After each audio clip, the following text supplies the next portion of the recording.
call the meeting of the County Law Enforcement Committee to order. I will again apologize for getting started a little bit late. At a previous meeting that ran over just a bit. Appreciate everybody being here tonight. Should have a packet. Anybody didn't get one? They're up here. Please sign in on the roster if you're a member. First order of business. Have an agenda in front of you. Grab that whole thing.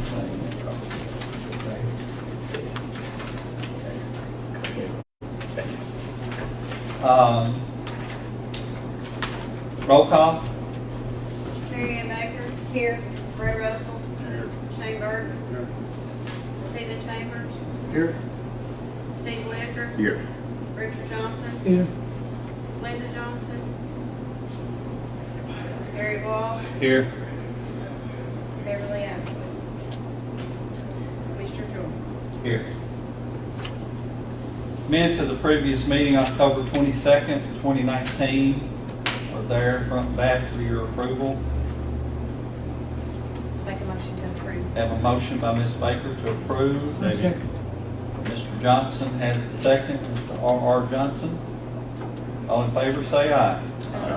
It is done. Okay, under old business, we had the discussion last month about the noise ordinance and passed out copies of it and asked everybody to look over it and make recommendations if we need to make any changes to it or we had any real problems with it. I've looked over it. I don't think it specifically addresses the issue that came up with the business in question, but it is pretty comprehensive. County attorney looked it over. It was my conversations with him. He thought it was adequate, and that if someone felt aggrieved, they could go into court and ask for help. Mayor, do you have any input on our existing ordinance or recommendations for changes in it? As far as looking at the ordinance, the section that was the issue at the last commission meeting should be 402 subsection 1B, so it's radio and phonographs. And the documentation I handed out to you, if you look at the first tab, that is actually Lebanon's anti-noise ordinance. And theirs will be section 11401 subsection A. Exactly right here. Excuse me. The 402B. So it's exactly normal, just like ours, and it is almost verbatim the language that's used in our ordinance. And the last one, the last tab, if you look at it, is the City of Gallatin's ordinance. And it should actually be on page 2, the very first section at the top. It says radios, phonographs, etc. And I think it adds the words is prohibited, but other than that, it's exactly worded just how our ordinance is as well. Now, the only one, I looked at Nashville, Lebanon, and Gallatin. The only one that differed was Nashville, and it said what Mr. Walsh said it said last time. It doesn't have a decibel listing in there. Now, they do have an ordinance that lists decibels, but that's for construction and commercial and other things like that. And Lebanon's does have a section that has a decibel reading, but it's mainly for if you work at a commercial or industrial site or anything like that, or on that property. It has a decibel rating that references OSHA, and so you'd have to go look at OSHA's scale. And it has different ratings for how many hours you're on site. So it's not exactly what the issue was in this one. This one, I think, to me, I would argue that it is very comprehensive and does cover it. It says the playing of any radio, phonograph, or any musical instrument or sound device, including but not limited to loudspeakers or other devices for reproduction or amplification of sound, either independently or in connection with motion pictures, radio, or television in such manner or with such volume, particularly during the hours between 11 p.m. and 7 a.m., as to annoy or disturb the quiet, comfort, or repose of persons in any office or hospital, or in any dwelling, hotel, or other type of residence, or any person in the vicinity. It basically prohibits that, and to me, it's saying that any noise that would disturb these people during those hours is prohibited. So that's why it doesn't have a decibel rating in there, and that's why you see it repeated over different municipalities with the same language. That's what I had come up with when I looked at adjoining counties and other counties across the state. Ours pretty much mirrored their language entirely. The only question is who is to enforce this? Is this to the sheriff's department to enforce, or the individual homeowners, or? Well, the way I interpret it, now I haven't spoken to Mr. Beller about this specifically, but the way I'm looking at it, it is under Title 11 of the code, which says municipal offenses, and that is a general law enforcement provision. To me, that would be the sheriff's department. The codes enforcement officer, the ordinance specifically gave him power to enforce Titles 12 and 13, which are building codes and all those things, not Title 11. If he was enforcing Title 11, he's now a general law enforcement officer just like any other sheriff's deputy. Right. But he's a special law enforcement because he's enforcing the building codes and everything. So to me, looking how it's written and looking at the charter, it says the sheriff's department is empowered to enforce the ordinances. I would say it's the sheriff's department's authority to enforce it. Now, ultimately, it all comes down to the person that really gets the enforcement started is the neighbors or whoever's making the complaint. If there is no complaint, then the sheriff's department's not going to ride around and look for problems. Right. Somebody has to file a complaint. So they would file a complaint with the sheriff's department, or they could come in and directly take. They can speak to the judicial commissioner and reference this section and give their statement to the judicial commissioner, who will then look at it and determine if there's probable cause to think that the ordinance is violated. Then he can issue, it's going to be a civil summons, or excuse me, a criminal summons to summons them into court, where the general sessions judge will then make the determination. That's the same law we told them when they get Right. Alternatively, everyone still has a right to a civil nuisance action. No one ever lost that right. You can sue your neighbor for a private nuisance action, for if their tree falls on your property or their noise is keeping you up. You still have that right. So there is a route to address it without even going into criminal court. You can do it civilly. Well, I think what we have in place, from everything I've seen, is adequate. I don't think that we need to make any changes to it. Does anyone see anything that you think needs to be changed? I'm wondering if whenever they're playing their music loud, how we can make it to where when we call the sheriff's department, they can come and have to turn the music down without having to take somebody to court.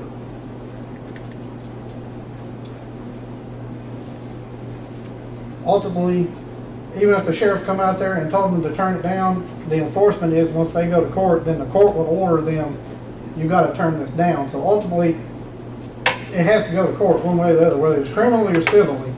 Now, if it's civil court, they'll issue what's called an injunction, saying whether it's so a certain time, say, our ordinance says 11 to 7, so the court could say between 11 and 7, and you don't operate any bands, or in this case, it's musical instruments or radios. I mean, it's not specific to your situation. It could be a neighbor next door to you that's got the biggest high-priced stereo system in the world and is blaring it, and everybody around them hears it. But ultimately, to actually get any kind of enforcement done, it has to go to court, just like any other criminal ordinance. So we're not going to be able to just call the sheriff's department to get them to come turn it down that night. Again, they could have the sheriff's department come out and they voluntarily turn it down after the deputy shows up, but there's nothing really until the court issues something that says you're going to do this. The sheriff, only thing the sheriff can do is cite them into court, or you go and have them a criminal summons issued. The sheriff can't arrest them right then and take them down, not in an ordinance like this. So ultimately, it's gotta be a judge that rules whether it's in a criminal court or a You gotta civil look at it court. too. This is a business that the county, everybody gives a license to operate. This is not just somebody having a party in the backyard either. It's got a difference. The county, if it's a nuisance to the community, the county, I feel like they'll take them to court. Fortunately, we shut it down a couple years ago.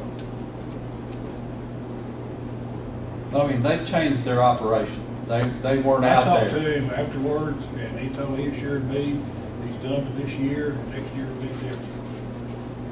And I thought that was good, and, you know, it was obvious problem. He said next year there won't be a problem. That's my understanding as well. But as far as this committee and our ordinances, I think our ordinance that we have is adequate.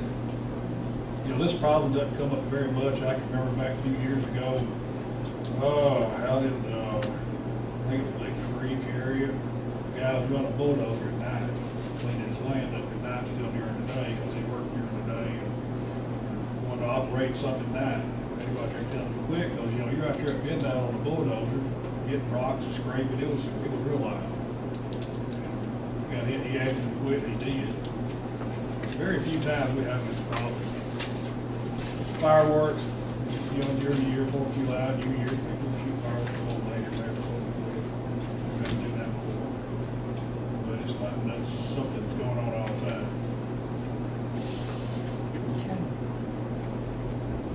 Do I have any motion in this at all? Hearing none, we'll move on. Next order of old business is, was a dispute between Sheriff and Director of Schools over the SRO post. Like I said, I've talked with all the parties involved in this, and I'm pretty sure it's worked out or going to be worked out. I've been assured by the school board that the bill will be paid, and that they will work with you to make sure that everybody is satisfied. Just like I said a couple of weeks ago, nothing was ever said. We signed an MOU about me taking deputies off the street, working the schools. And I've said that all along. What we've come up with, we need some officers to fill in, but he can put some money in there to fill in. Not pull out of my budget, my personal sheriff department money, pay for SRO in the school. So we look at it, so next year we're gonna come up with some overtime money to pay some people to come in to fill in. It's better doing that than hiring a fourth person to fill in, you know, more costs. So this may come up in budget at a later date, but right now, I think this issue is resolved. My Just like we understanding. were talking about, you know, a couple of weeks ago, I've had a deputy leave the middle school, and he's been patrolling at the high school for 4 hours, 2 hours, and he's been doing it. And while they said he wasn't, but he has been. I've checked on that further and everything, and done like we thought it was being done. So I don't think there's gonna be an issue. Me and the director of school talked about it, and we'll get it worked out. That's my understanding. I wish he would just came to me first before he sent a bill out. I didn't know anything about it until I got a bill. Well, we felt like all along it was miscommunication, and I we didn't- just I didn't needed get the to bill bring the yet. parties involved together and try to get them to work it out, and I'm pretty sure that's what's happening. And he didn't send the bill to me, he sent it to the administrative office. And they notified me. And that's why we got involved. Yeah. Anybody have any other questions about this? Any other comments about this? Mayor, are you comfortable with this? The mayor's position is that it does not concern our office. It was an agreement between the sheriff's department and the schools, and it's for them to resolve. As you said, the only thing that brought us into it was a request from the schools. Okay, under new business, we have the grand jury report. All commissioners should have gotten a copy of this, but typically the law enforcement committee looks this over if it has any findings that have to do with the jail. And if you look at the second page of it, says we've inspected the Travis County Jail, found it clean, well-maintained, and in good state of repair, with the following exceptions. County is in need of a new jail at a new location. I find that statement to be terribly subjective and out of order, personally. The mattress in the cells need replacing. I think that could be done. Sheriff, do you have any comments on that? It was being, actually, we had the new mattresses in some of the cells. Those were just some we had back there where old mattresses, where we got so many in jail. We've been sleeping 20-something in the floor at times. And we just give them what we can, get by with. But we So- ordered a lot of new mattresses have been replaced already. So this is being done. And it'll be done. And today, a man come in from a company in Nashville, gonna put those new lights up in the cells, new LEDs. He came in today, well, tonight, he came in right before I came up here, and he looked at everything, we'll give you an estimate on it. You know, we're lighting fixed. Number 3, there is need for additional staff due to population increase. There again, I have to take exception with that. How much population is, how much staff, says who, based on what? I know this is their opinion, their findings, and they've rendered that to us, but does anyone like to speak to any of those 3 items, particularly pertaining to the jail?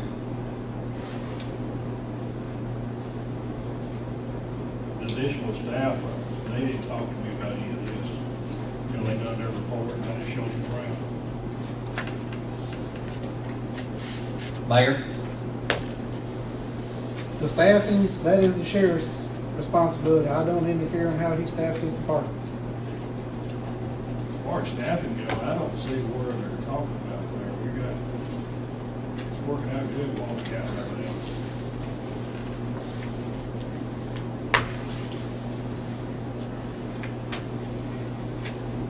Does anybody feel any need to do anything on this report other than to acknowledge that we received it? Too big.